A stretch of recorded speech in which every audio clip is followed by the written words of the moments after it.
Yeah, yeah. Okay. We can start, Jamila.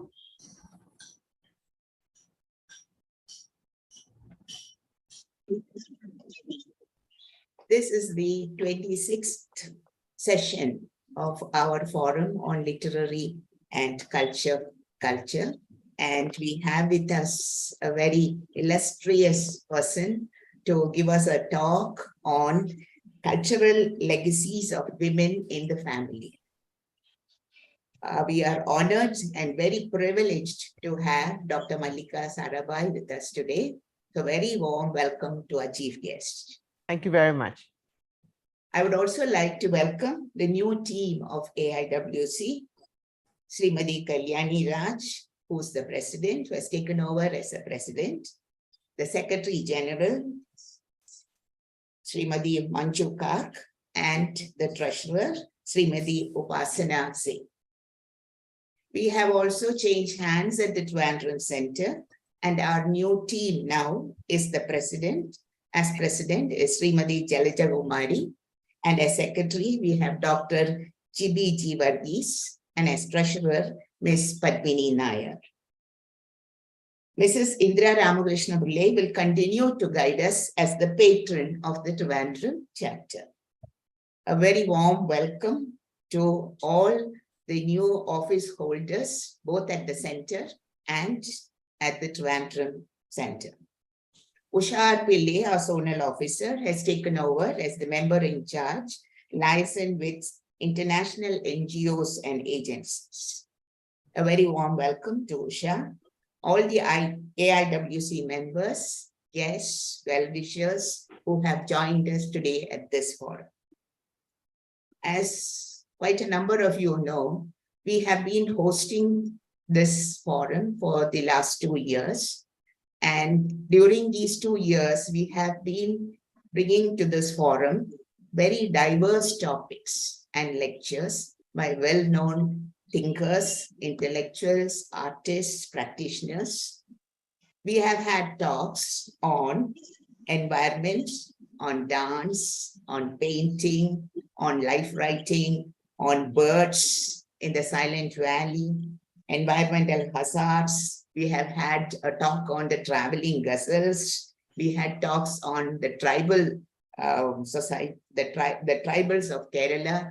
So it's been a very, I should say, invigorating as well as a very interesting group of talks that we have had during these last 24 months.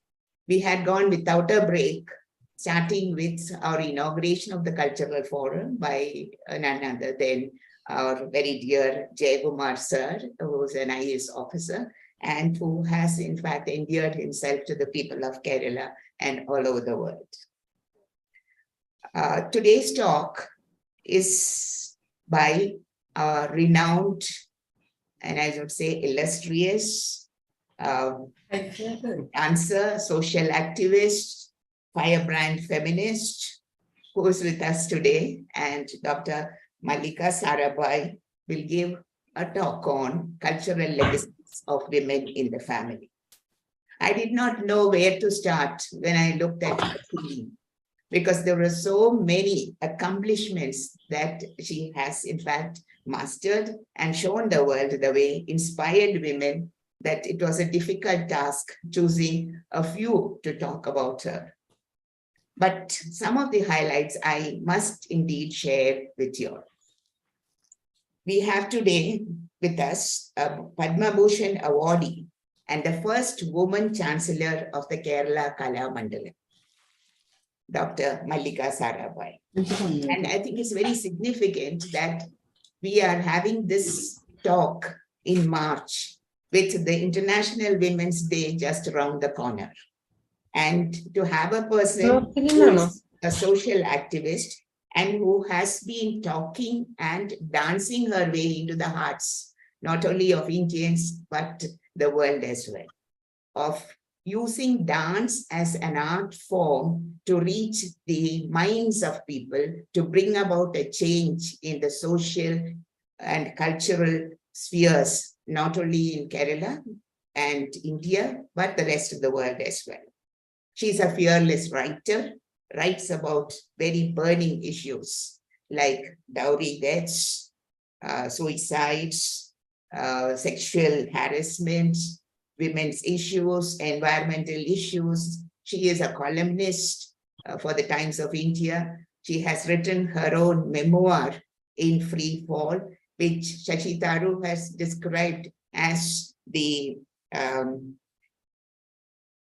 intimate and introspective, where we have the colorful life of an extraordinary individual.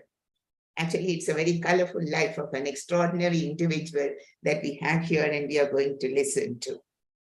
We all know she is the daughter of the very illustrious Indian classical dancer, Mrinalini Sarabhai, and Vikram Sarabhai, the scientist who launched India into the space age. Her mother started the Darpana Academy of Performing Arts with Vikram Sarabhai in 1949. And since then, there has been no looking back. Together with her mother, as she grew to love dancing and to use dancing as a social active vehicle in order to change the existing harassment of women and empowering women, she has been doing meritorious service to the people of the nation. I would like to tell Dr. Mallika that I had the fortune to visit the Darpana Academy of Performing Arts way back, and also had the pleasure of watching your mother actually directing the play Gilgamesh in an open-air theater. 1990. Yeah, 1990. It was a wonderful experience, and I have never forgotten that. And I cherish very fond memories of her and of the place Darpana. So when we decided that you would be our speaker today, I was so happy because it was a revival of old memories, and to have the daughter of a very prestigious dancer like your mother, Mrinalini Sarabhai, was indeed an honor and a privilege for the AIWC and the forum that we are hosting here. Mallika's attributes don't confine themselves just to her artistic ventures, but in her studies also she has excelled. She has taken her MBA from IIM Ahmedabad. She did her doctoral studies from Gujarat University. She was awarded the Fulbright Fellowship at the Smithsonian Center for Folklore and Cultural Heritage, and she was recognized as the global cultural leader by the World Economic Forum in 2009. So both on the side of management skills, she has excelled, as also in her artistic experiments, innovations, and ventures. As regards her artistic journey, she began as a film artist, played roles in films like Moti Bar Chawal as early as 1975, Gurjari, Kada in 1983, and won awards and acclaims both from her critics as well as the government. Mallika became known all over the world, or she won global fame, playing the role of Draupadi in Peter Brook's 9-hour-long play titled Mahabharata. I was wondering, like a 9-hour-long, it was almost like a Kathakali that goes throughout the night. And she, as the greatest exponent of Kuchipudi and Bharatanatyam, was actually doing this for many stages for 5 years in the 80s. And performing in France, North America, Australia, Japan, Scotland. We are really impressed by the way you have really walked into this world with your skills, your artistic skills, and your desire for social change. She was an activist for societal education and women's empowerment, and a leading exponent of the art forms that she used in order to bring about a change in society. One of the things that really makes her an inspiration and a model for all women in India is that she has never tired of what she has done. There has since starting at a very young age, she has been moving on from one milestone to another. And I think bettering each milestone as she went. Depending on the dance and the subject that she chose, she directed, she choreographed, and she trained dancers at the Darpana. And in one of her interviews, which I found very interesting, she has said that while she was teaching the young girls in the dance at Darpana, there were the parents who were sitting and watching the children. And she was able to make the parents come in onto the stage and dance and teach them the dance. The dance form was a liberation for these women. And she says that when these women went back and danced their way into the minds of their husbands, the husband said that we never knew this woman before. She has changed so much. Because dance brings about a change, not only of the body, but of the mind as well. It invigorates the mind. And Dr. Mallika herself has said that I dance when I am happy, I dance also when I am sad. So this is something that really brings joy to one, to use an art form to achieve not only one's personal happiness, but also use it as a force for a social change for the better. And this is what Mallika has been doing during all these years. So we have there are so many things more to say, but I think as Mallika is going to talk to us about herself and her grandmother, she will perhaps be touching on some of these. So I wouldn't go into that. So as we celebrate the International Women's Day, we should also look back at our women leaders who have made an unforgettable mark in the history of India, particularly Kerala's women leaders, Miss Annie Musgrave, Miss Dakshyani Velayudan, Miss Ammu Swaminathan, who was Dr. Mallika's grandmother. They all sat in the Constituent Assembly and contributed to the making of our nation. So it's a rich heritage that she comes from, and her contribution will really be valued, not only in India, and we are very happy that she is now in Kerala and heading the Kalamandalam, and we are looking for change for the better of the institution, where she will be able to bring about cultural and as well as, I think, artistic innovations into the institution. It is only when we change, because we know that cultures are constantly changing. And in a global village like ours, as Marshall McLuhan said, we live in a global village, and therefore space has in fact shrunk. And because of that, we actually live in a multiplicity of cultures which flow into one another. Cultures are something that always go back to deep roots, and they have a long life. So it's very difficult to accommodate or to appropriate other cultures. But nevertheless, when cultures coexist, there is always a happy blending and a happy change. And the change comes when women begin to realize, as the caregivers and as the cultural baggage that they carry with them, begin to rebel and to find that there is a way in which society can change if women change. And women become the torch bearers of this cultural change. And this is the way in which we have been able to bring about changes, say, from the long tradition of sati, or the long tradition of seeing women as devis, as Satyajit Ray in his most famous film Devi portrayed, where women are deified, made into goddess figures. And so much so that women are not seen as living entities. So there's high time for change, and technology, which the International Women's Day for 2023 is upholding as the theme, is technology for women and girls, not only in rural areas, technology work that will bring women to the forefront of the nation building process, and also be able to do much for the nation.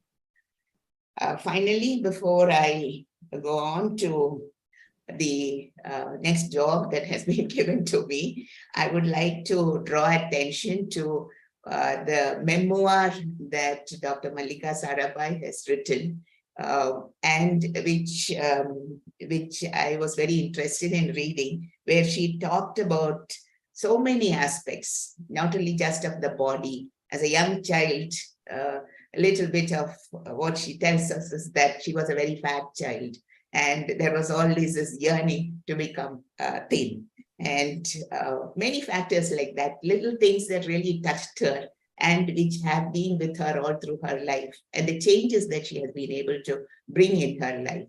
That is the basis of the memoir. She also talks about the way in which many of the social issues need to be addressed by women, because they are the things that really oppress women and discriminate women in a world that is gendered. We cannot get away from the fact that this is a gendered society. Also, her latest production, which is called The Conference of the Birds, is an adaptation of the 12th century Persian Sufi Faraduddin Attar's poem of the same name, The Conference of the Birds, about a metaphorical psychological journey. Here she has used masks of birds in order to portray the psychological journey that every individual makes. In this poem by the Persian Sufi, there are birds like the parrot that expresses kind of freedom, birds like the falcon, which represents power. So birds are used as metaphors in order to convey many of the emotions that we go through, and masks are used for it. So the experimentation that one sees in her work, the innovation that she brings to the dance forms, the way in which she relates these dance forms to social issues, this is something that is extraordinary. And on this occasion, let me compliment you, Dr. Mallika, for all this that you have done, not only for yourself, but for all of us as women, to be proud of you and to say that we are proud that you belong to us and you belong to the Indian nation. Thank you, Dr. Mallika, and a very, very warm welcome to this forum where we are looking forward to hearing you talk. I have also been asked to, before you begin to talk, I have been asked to ask Dr. Kalyani Raj to say a few words as president of the AIWC. Over to you, Kalyani Raj. Thank you so much, Jamila ji. Namaskar to all. Good evening, all of you. And thank you so much for inviting me to today's event by the Literacy and Cultural Forum by Trivandrum branch. As you rightly said, I have tried to attend almost all the events hosted by this forum so far for the past more than a year. And I think all of us had something to take back home after every webinar you have held, be it environment, nutrition, health. I think one event you had was about architecture relevant to women. All of them they were all very, very interesting, impactful, and at the end of it, certainly a thought sort of did cross our mind that, oh, this is a new angle to look at. So I'm sure most of you felt the same. And the topics chosen by the forum have been very relevant, simple, yet important, and something all of us could relate to. So today, once again, we have the privilege to listen to a remarkable personality, Mallika ji.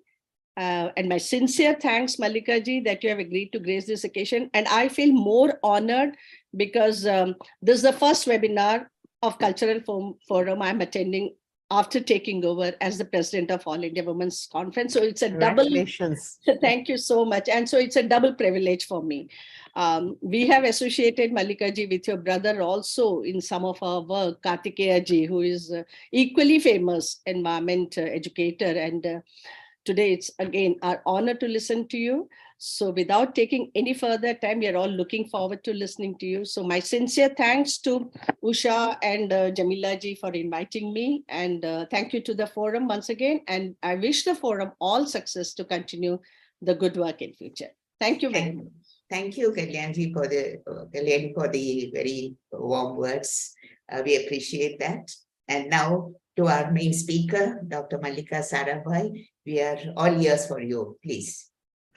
Thank you. After an introduction like Jamila ji gave me, I'm not sure what I can say not to fall flat on my face. But I just wanted to share some extraordinary stories with which I grew up.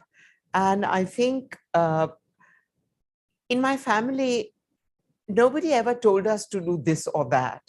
But we basically watched them and saw what they did, what they wore, what they spoke of, who they interacted with, how they interacted with them. And I think all of us, from my brother and me, but also my cousin Subhashini Ali, who is so active in Kerala, my other cousin Srilata Swaminathan, who worked with the tribals in Udaipur district in Banswara for all her life.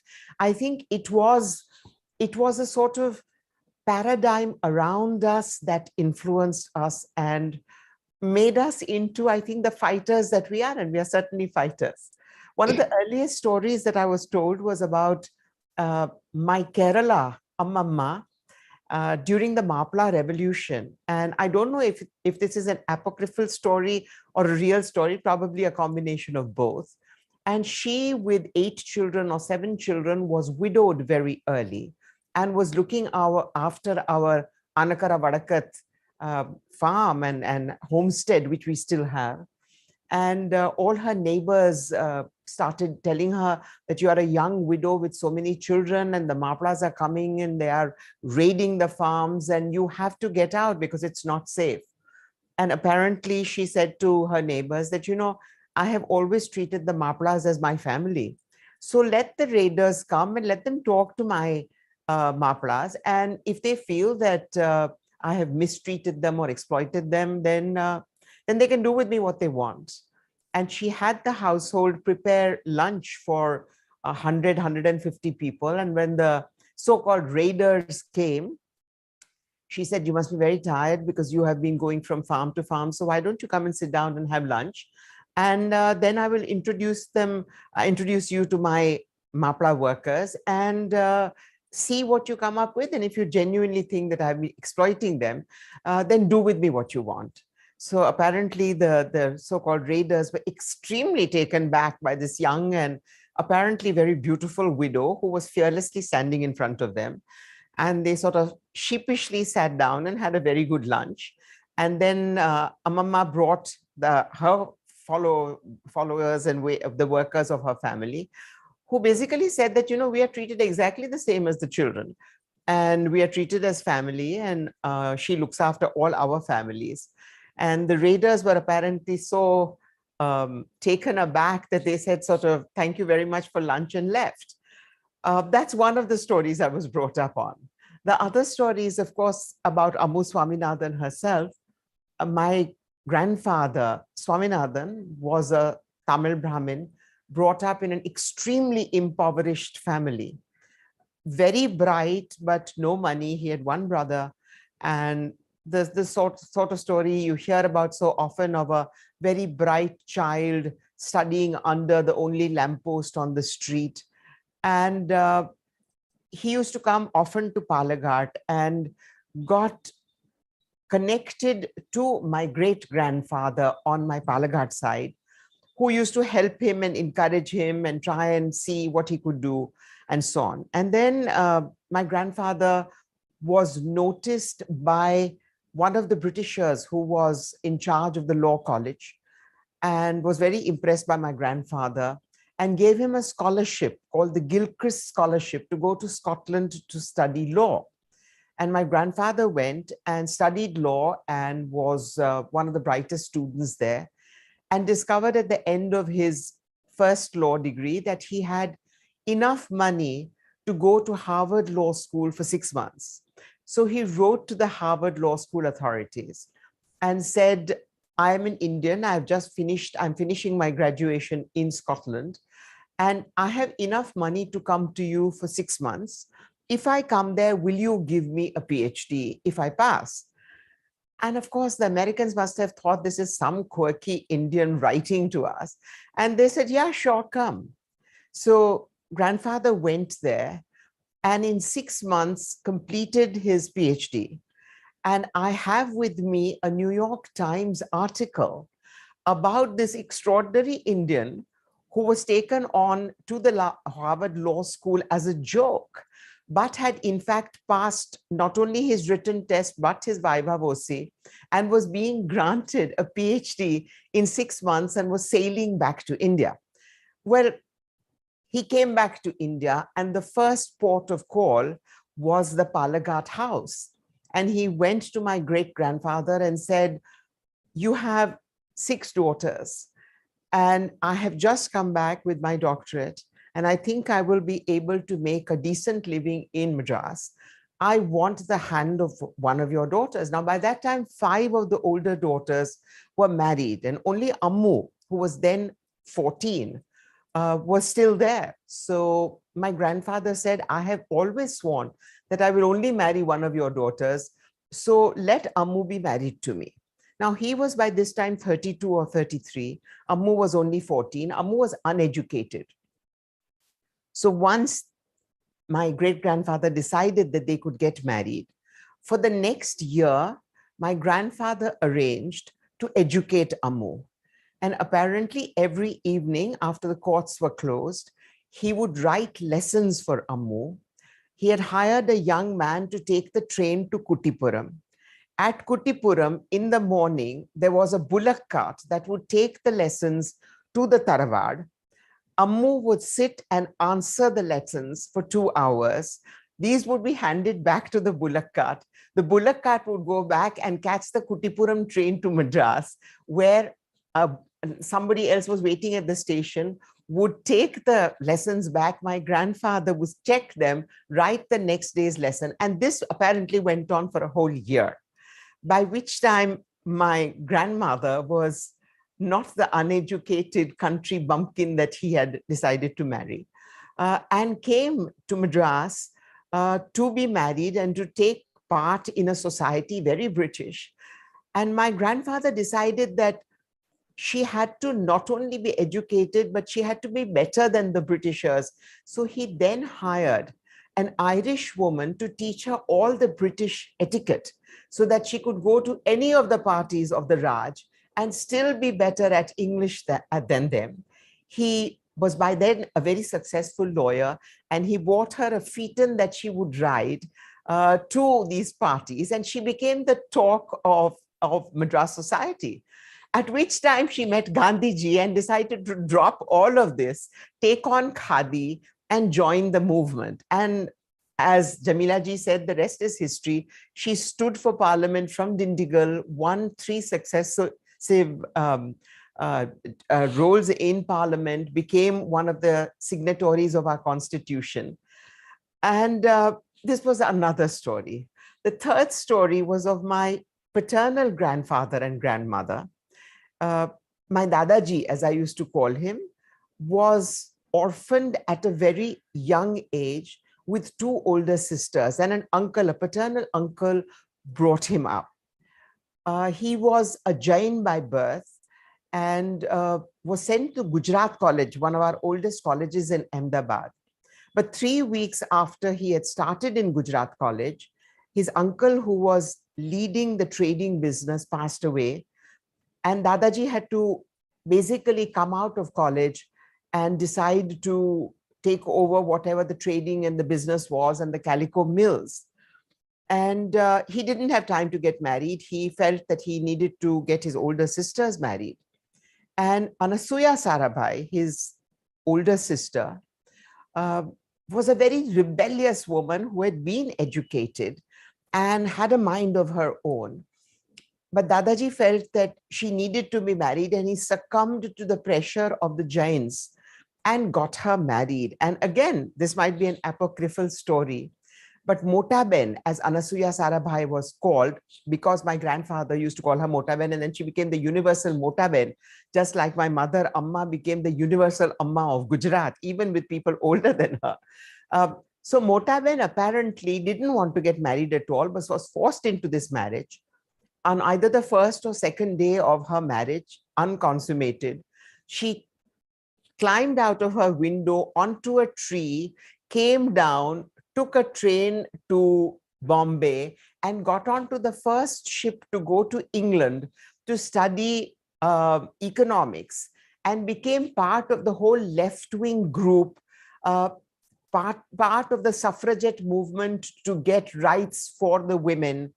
And by the time she came back a few years later, she was a staunch women's rights activist who came back. By the time she came back, one of the first things she did was go and examine the workers' condition of the workers who were working in the mill of my grandfather's, Dadaji's. And this was the time when Mahatma Gandhi had just come back from South Africa. He had gone around the country trying to understand how the people of India were being treated and how the independence movement could be pushed forward. He had passed through Ahmedabad. He had met the mill owners. He had met my Dadaji. And then he was settled in Bombay trying to figure out a strategy to fight for the independence of India. When Motaben came back, she was absolutely appalled at the condition of the workers, the poverty, the hunger, the terrible working conditions. Her brother, by that time, her younger beloved brother, had become the head of the Mill Owners Association, and they were living in the same house. And she decided that she would unionize or gather together in a pre-union the workers, and started a strike against her brother and the mill owners for a raise in pay. They were being paid 17 paisa, and she wanted it raised to 50 paisa. The mill owners were not at all happy with this. This is when she wrote to Mahatma Gandhi and said that we are striking, and if you want to try how to bring about a peaceful settlement, then come to Ahmedabad and try and solve this fight. Because my grandfather would leave from the house in a Daimler and drive up to his mill and sit in his office. Motaben would walk out of the same house, walk to where the chawls of the workers were, gather together the workers, and go and picket outside my grandfather's mill. And this had been going out with neither side giving up. So Gandhiji arrived. This was 2018. Gandhiji arrived. He went and met with the mill owners, heard their side, went and met with Motaben, saw the condition of the workers, and decided for the first time to go on a hunger strike. And both groups adored Gandhiji.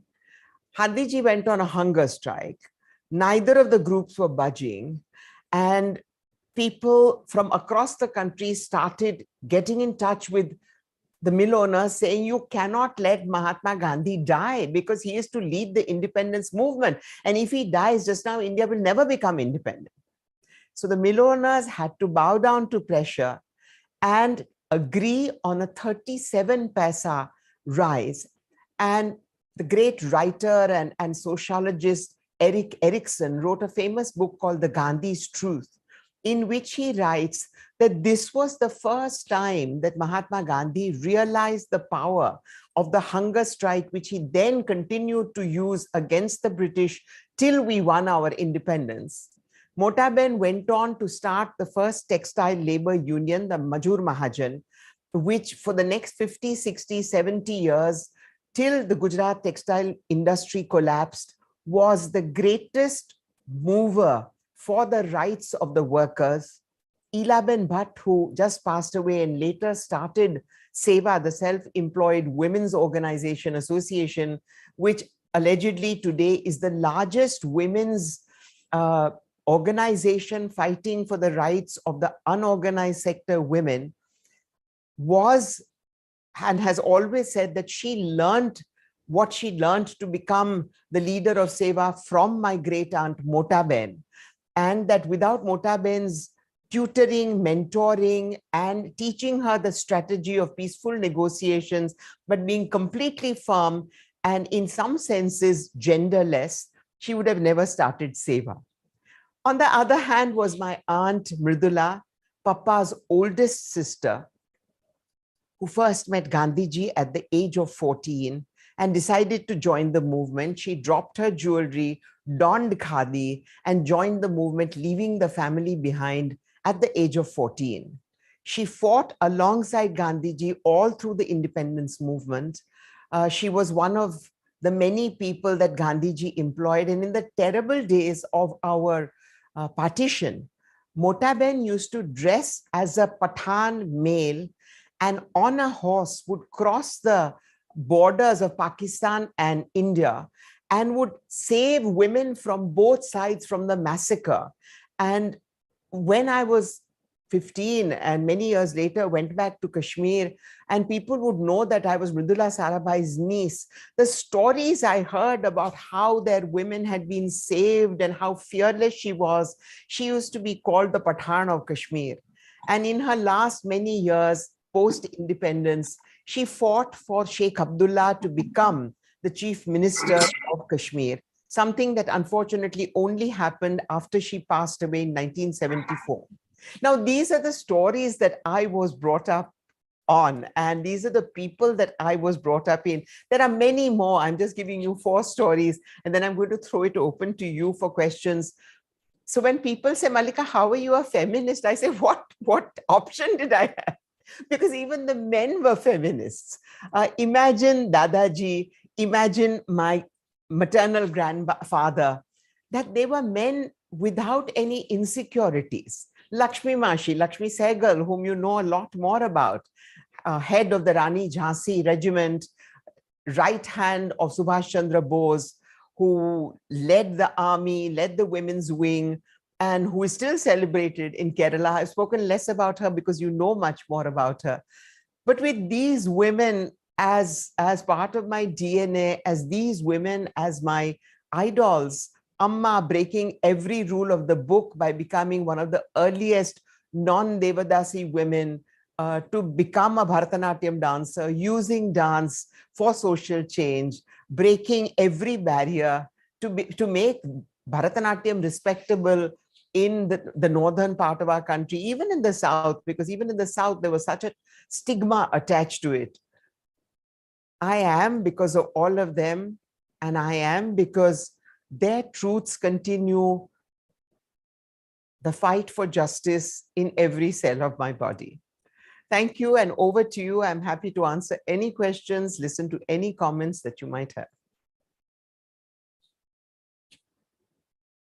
Thank you. Thank you, Dr. Mallika, for that very heartwarming and personal narrative of the women in your family. We are also impressed, and we in fact, some of the stories that you just said were not known to me. And thank you for actually bringing these women to the light of the people who have gathered, the members who have gathered here. Thank you so much.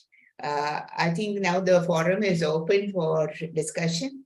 And Usha, would you like to unmute and come in at this point?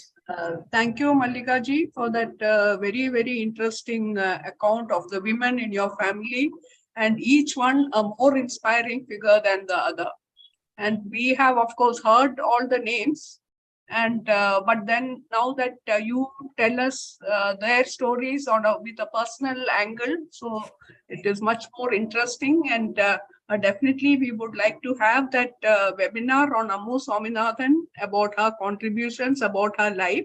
One webinar solely dedicated to her, because we have already covered the other 2 women members of the Constituent Assembly from Kerala. and she is the third person who's left. So we'll again be approaching you for that, and I'm sure we'll get to hear a lot of interesting facts about her, much more than what you have told us just now. And I'll ask the audience now if anybody has any comments or any questions. Please unmute and give your name and from where you are, and you can proceed. I think we have a question in the chat box, which asks, which year was Motabend striking in the mill for the raise in salary from 17 paise 2018. to 50 paise? 2018. 2018? So not 1918. What am I saying? 1918. Forgive me. Yeah, Forgive me. 1918. 1918. That was Aruna Pradhan asking that question. And anybody else? You can unmute and start speaking. I'm Rama Anantram from Hyderabad. Been a great admirer of you since years. I wanted to know how come you never took to science when you had so much access to it? It's always the mother's dance, is it? No, as a matter of fact, the one thing I knew when I was growing up was that I didn't want to be a dancer. It was too much hard work. So while I learned all the time, I was determined not to be a dancer. I took physics, chemistry, and mathematics in my SSC. Unfortunately, in those days, in the first year, you had to do biology and you had to cut frogs. And that is something that I couldn't do then and I still can't do today. So that was the end of my science career. But I have always remained very, very interested, especially in the medical sciences and in the research in medical sciences. And I follow the research into brain behavior and how the brain and the body work closely together. It's something that fascinates me. Jamila ji mentioned my book. I talk about it at great length in the book, and it's something that continues to fascinate me. That aspect especially, and the aspect of our realizing more and more that we are a tiny part of a much larger paradigm, and the faster we understand those transmutations, the safer it is for us and the better it is for us. As a dancer, I've always been fascinated in the mind-body combination and how the brain can lead the body and how the body can equally lead the brain into feeling different things. So that is my scientific side. Also, Papa wasn't really a scientist to be a scientist. He always wanted to use the sciences to see how India could become stronger, how the last person in India gained dignity, respect, justice, and all of that, education. Amma also was not a dancer's dancer. Amma also, for her, dance was a language for the same reasons. And I think I, in that sense, have followed both their paradigms of trying to bring dignity to the last Indian and fight for injustice. I think our languages might be different, our languages might be varying, but Papa's DNA is as strong in me as Amma's is. Could you tell us something about how you bring social issues into your dance form? Tell us something about how the role of Draupadi was played out in Mahabharata, because it went to so many different countries. And how did they accept it? You know, I used to always think after I became a dancer, and that was late for a dancer. It was after my PhD that I went through a personal crisis and decided I wanted to be a dancer. I always felt that I could not create, that I was the perfect medium for creators, but that I could not create. And for the first few years, Amma was the one who was always creating for me. It was only, but I was an activist. I used to, even as a child, stand up for what I thought was injustice. I led a strike in my school. I led the only strike in the Indian Institute of Management because I felt women were getting a raw deal. So I had always, without the label activist, I had always been sort of putting my neck on the chopping block for things that I believed were wrong. When I went away and for 5 years did Draupadi, I had audiences of varying kinds from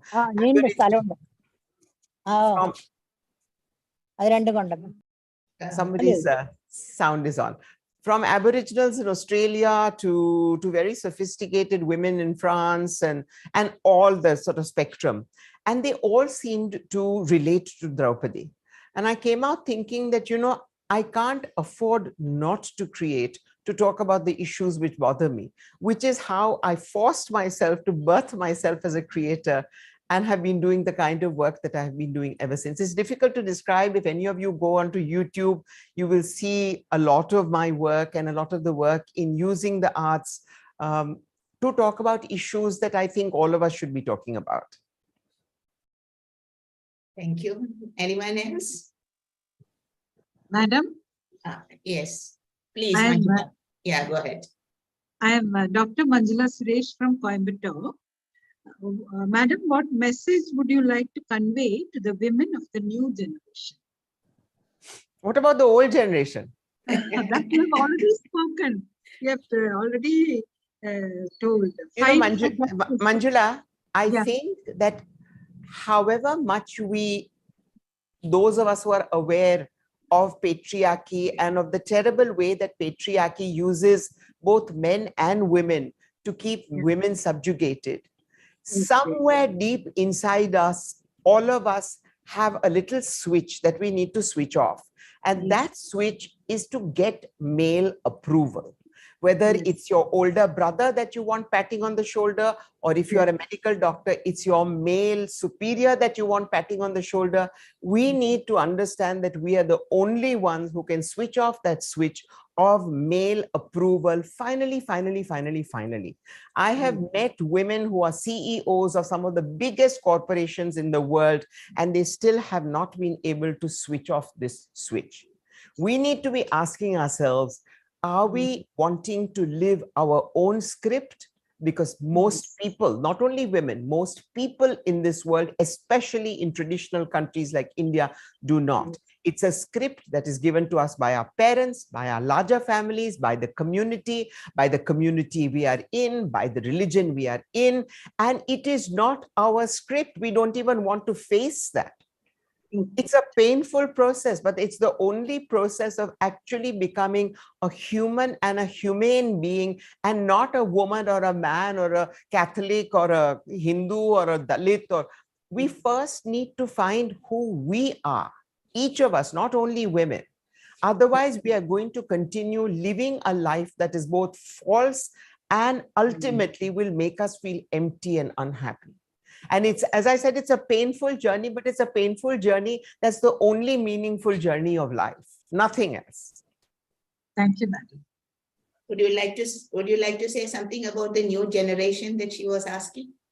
Or would you say that the new generation? This is true of every generation. At least I think there are people from the age group of maybe 18 to 25 today who are going into the job market and asking, what does this company do? What does this company do for the environment? I don't want to be in a company that has slave labor in Bangladesh, and these questions. So I see a lot of hope. I also see a lot of despondency in their slavish marrying to the internet, to the little blue tick on the internet. I think one dear friendship where you can hold somebody's hand and not be judged is worth 500,000 blue ticks on the internet. And I was hoping that COVID would make us really realize that, but unfortunately it hasn't. And I would urge all the women here, first ask yourself whether you are gender and caste and religious bias free, and then treat others with the same bias freeness. It's necessary to ask ourselves that question every single day, because the layering of these prejudices is 2000 years old. And if I find myself talking in a way that is unworthy of me, I must be able to castigate myself, correct that behavior instantly. But if you don't look at that mirror of yourself every single day, then you will just be perpetuating the caste and the class and the gender politics that you outwardly might think that you are getting rid of. Exactly. Yes, we need to get rid of that first. Yeah. Thank you, madam. Thank you. There is a question here from Aruna Pradhan, who asks, It is so spiritual to go against the social stigma of Devadasis, who could express through dance. Is that a question or a statement? It's a statement. Would you like to comment on it? It is so spiritual to go against the social stigma. I don't think it was spiritual for can you still hear me? I'm We can. changing the visual. Yeah. Anyway, we seem to be having an internet issue. I don't think Amma went into it wanting to be spiritual. She later became a person with deep spirituality, and she treated her dance with deep spirituality. For her, dancing itself was an act of great spirituality. But I don't think she went in thinking, I am doing something for the Devadasis. She just fell in love with the form, and she felt that the form was so beautiful that the British were wrong in having stigmatized it and banned it and so on. And I think she loved the form and wanted to be part of that form rather than anything else. I have time for one more question before I rush off to another International Women's Day Okay, event. one last question. Yes. May I ask a question? Yeah, please. Of course. Good evening, Dr. Mallika. I am Pajit Bhavakan from Trivandrum, a close friend of mine. You have presented a thrilling account of all about your DNA, a blend of culture, science, and whatnot. May I ask request all about about what you have in your mind about the changes you are planning to make on Kalamandalam for a better change. Thank you.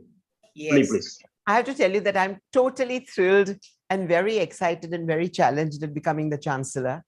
I have an extraordinarily close team in the Vice Chancellor, Dr. Narayanan, and the Registrar, Dr. Rajesh, both of whom wonderfully, surprisingly, are of very much the same kind of point of view and dreams that I have. The first few days that I spent in Kalamandalam, I tried to understand every segment of Kalamandalam because I don't want to impose anything on them. I want that the team has the same dreams that we all have and should have. Kalamandalam, in some senses, is stuck in a time warp. It has issues of gender, it has issues of class, it has issues of caste, and that's one of the first things that need tackling. It has issues of finance. We need to set up a system where wealthy Malayalis, wealthy Malayali corporations, all of whom take great pride in Kalamandalam, are also making it financially safe and sustainable. I think Kalamandalam has had the attitude that technology is the enemy of tradition. I don't think tradition is stagnant or stationary.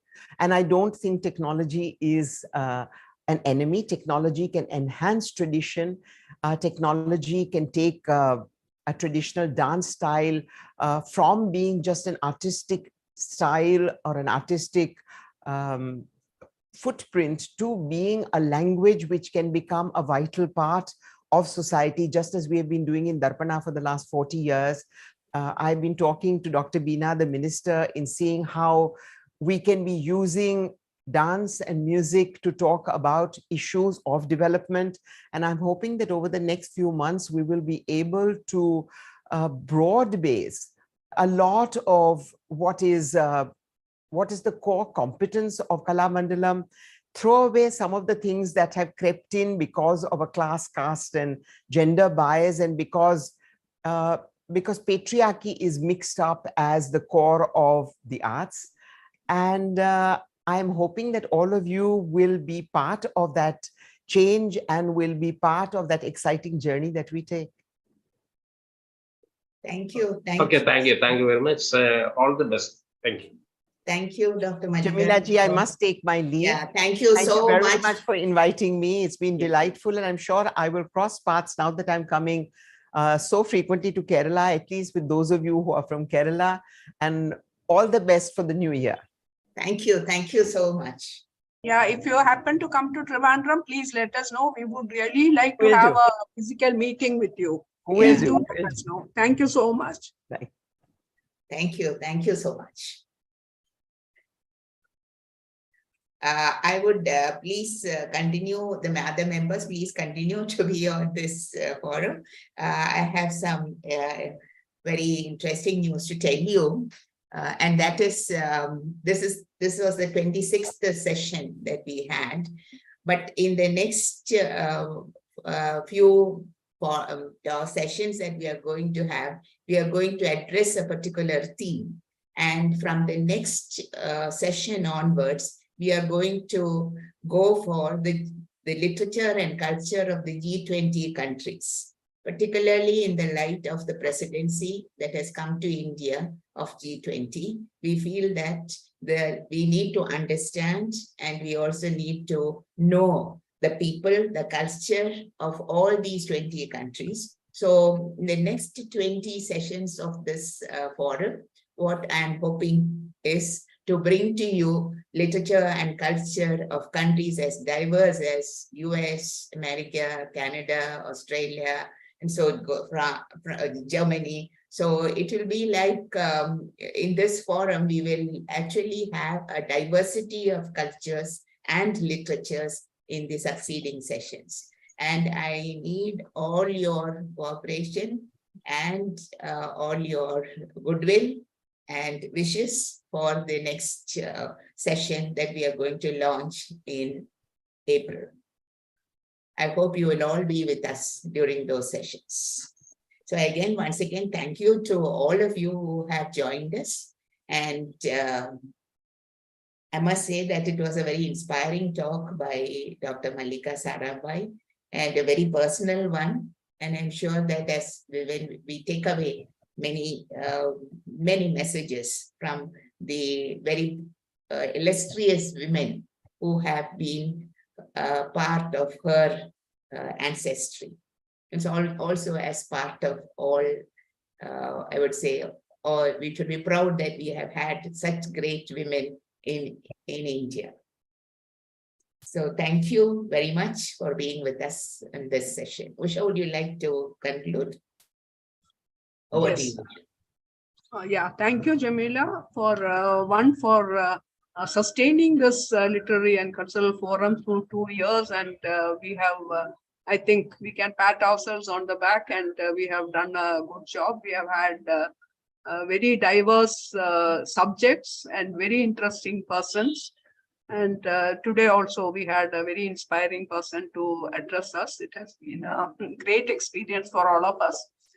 So we'll, as Dr. Jamila has just mentioned, we'll take this forward. And this year, particularly in the light of G20, we will definitely present you and try to tell you all about the G20 countries. So even when I heard that this G20 leadership has come, the first thing I did was to Google and find out which are the 20 countries, because I don't think many of us are aware of which are the 20 countries that come under the G20 umbrella. So we'll be telling you much more about the culture and literature of these countries. I see that a lot of our members have joined today, and I think the inspiring fact must have been Dr. Mallika Sarabhai herself, and many members who had not been attending our webinars for the past few months. I see that they have come back. So a very warm welcome back to all of them. And I hope you will stay with us and you will attend all the webinars that we'll be hosting in the coming months. With that, I think we can conclude today's session. And we hope to see you again. And especially, I would like to thank the past team of office bearers, Mrs. Sheila Kakre, Mrs. Gurjit Kaur, and Rehana Begum, who have joined us today. Thank you, Gurjit. Thank you, Sheila. Sheila, I think, has left, but she was here in the beginning. Thank you for joining us today, and we hope that you will continue your support to this forum. And thank you to all the others who took part in the interactions, which were equally interesting. The questions raised and the answers that Dr. Mallika gave were very inspiring. So thank you so much, and hope to see you again next month. And most probably on the first Saturday, if there is any change, we'll definitely keep you informed. And if any of you want the non-members of AIWC, those of you who would like to become members and who would like to stay connected with these webinars, you can please contact us, and we'll make you part of the group so that you don't miss any of the messages that are posted normally in all the AIWC groups. Thank you so much. Thank you so much, Usha. My younger son has also attended this session today. He Oh, just that's left very because nice. yes, he was Thank quite, you. I mean, inspired to attend it, and the whole thing was so inspiring. I was in such a great awe that I couldn't ask any question. Though there were so many questions coming to the mind, but I didn't know from where to start. It was such a wonderful experience. Thank you so much, Usha. Thanks a lot, Jamila ji. It's always nice listening to you. Thank you. Thank you for being there with us and giving us Yeah, such thank good you. support. Yes. Thank you so much. Okay. Okay, thank you to all. So we'll Yeah, see. let us wind up for the day. Thank you to all of you, and Jamila especially, and to Bhuneshwari as usual for being the co-host. And let us hope that the journey forward is even more inspiring than what it has been for the past 25 episodes. We have Thank a couple of, just before we close, I think we should read out a couple of comments that have come in the chat box. Kalyani Raj says, excellent idea for the G20 speakers. Susan Epen says, thank you for this very inspiring session. The future sessions appear very interesting as well. Aruna Pradhan says, we look forward to the other sessions in future. Thank you. Anjana Shankar says, thank you for the truly inspiring session. Vasanthi Ramesh says, thank you all. And Puljit Kaur says, very inspiring and unbelievable achievements. Radhika Rajagopal, very interesting session. Thank you. So these are all the messages, and we are very happy that you all enjoyed today's session. Thank you so much. Thank you for all the comments, and we really appreciate that you enjoy your sessions and you are part of this journey. Thank you so much. Thank you, I am ma'am. ending the Thank you. session here. Yes, thank you. Thank you for joining.